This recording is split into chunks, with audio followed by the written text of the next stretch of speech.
Hello there, Stephen Hawking here, ready to drop some physics knowledge on you.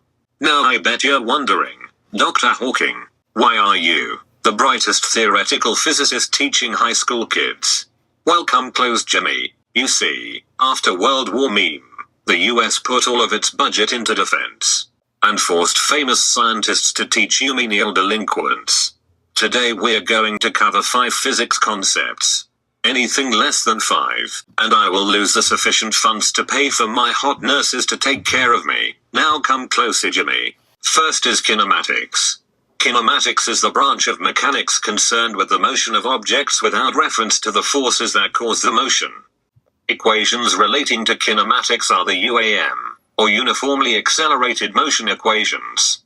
Equations like A equals delta V over delta T, delta D equals V naught plus 1/2, A, T squared, and 2, A, delta D equals V final squared minus V naught squared. Now prepare for my demonstration. Whee! Now how much distance did I travel? Let's say I know that my initial velocity was 0, my final velocity was 1 meter per second, and my acceleration was 0.5 meters per second squared. Using 2a, delta D equals final velocity squared minus initial velocity squared, with the power of algebra, I can solve 4D, being 1 meter. Oh no. I have fallen out of my chair and can't get up. Cool life alert. I should really blame an engineer right now because they suck at physics. I fell out because of gravity, the force of attraction between any two masses.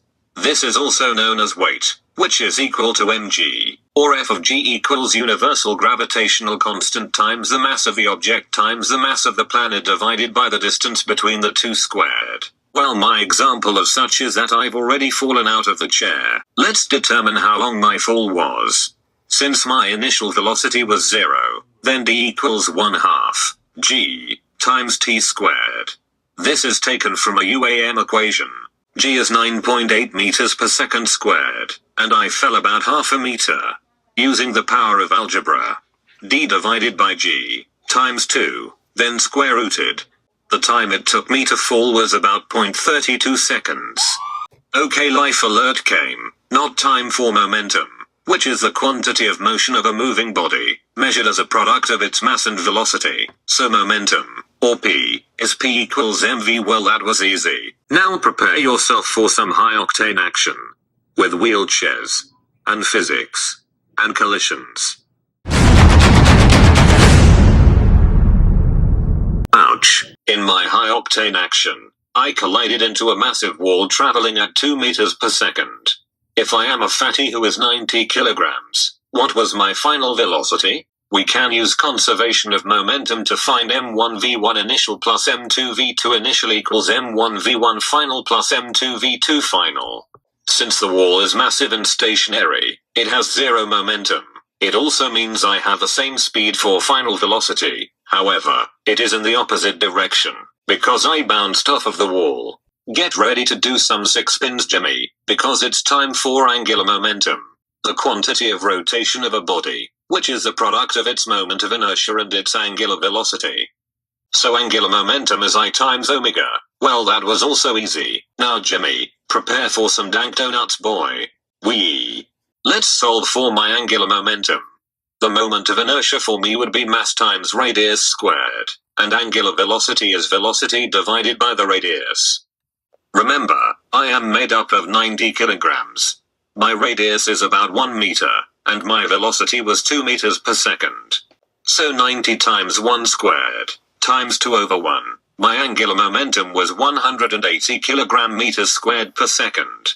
Alright, you idiots. That's 4 out of the 5 concepts today.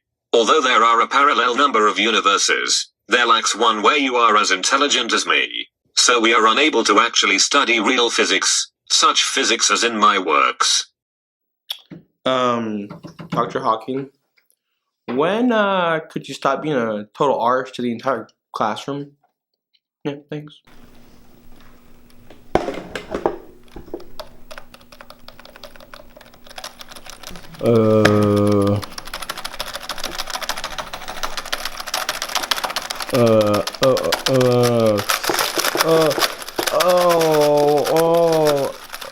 Okay.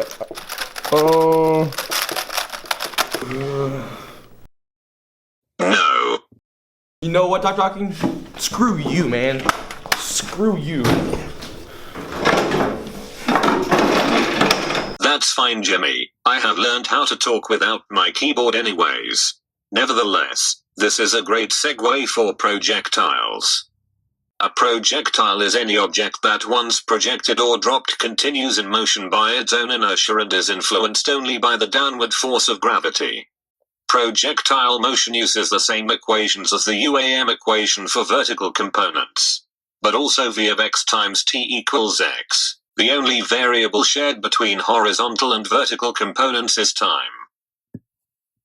Let's see Jimmy throw my keyboard again. Hello keyboard, my old friend. Jimmy threw my keyboard at a velocity of 10 meters per second at an angle of 60 above the horizontal. It landed at 5 meters. How long did it fall for? Use V of x time t equals xx divided by V of x proves that it landed after 1 second. Congratulations. You stayed awake from my meme voice for 5 whole concepts. You're still idiots, but smarter idiots. Roll the credits, Jimmy. Ryan Schultz. Ryan Schultz. Ryan Schultz. Ryan Schultz again. Someone tell Ryan Schultz to get a life. Thanks to Joey Pangpara and Angelo Lomelli for assisting me in filming and playing as Jimmy. Mr. Szabo, I hope you enjoyed this. Please understand the following is a parody, and does not accurately depict Stephen Hawking or his opinions. Adrian, I want that Physics C scholarship.